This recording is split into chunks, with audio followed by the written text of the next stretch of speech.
بات یہ پوچھی تھی کہ جو پینشن ہوتی ہے یہ کوئی شخص فوت ہو جاتا ہے، اس کی پینشن مل رہی ہوتی ہے، جو بھی نومینی ہوتے ہیں جس کو لکھوایا اس کو مل رہی ہے، تو یہ وراثت ہے یا نہیں ہے؟ دیکھیں، میں نے اس کا جواب پہلے بھی کچھ عرصے پہلے دیا تھا کہ جو میت جب فوت ہوتی ہے، جتنا مال اس کے قبضے اور ملکیت میں ہو وہ مال وراثت بنتا ہے۔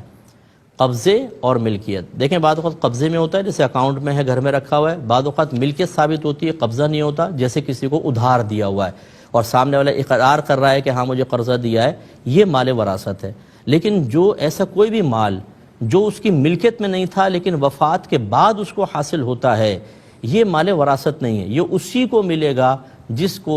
مینشن کیا ہوگا، جس کا نام لکھوایا گیا ہوگا، لہٰذا پینشن بھی اسی میں سے آتی ہے۔ یا اسی طریقے سے بہت سے الاؤنسز، بینیفٹس وغیرہ دیے جاتے ہیں اداروں کی طرف سے، آفیسز کی طرف سے، جس کے لیے اس شخص نے نام لکھوایا ہے وہ اسی کو ملے گا۔ مثال کے طور پہ اب جیسے شوہر کا انتقال ہوا تو اس کے ورثاء میں اس کے ماں باپ بھی ہوں گے، اس کی بیوی بھی ہوگی، اور اگر اس کے بیٹا بیٹی ہیں تو یہ ہیں۔ اب فرض کر لیں کہ اس نے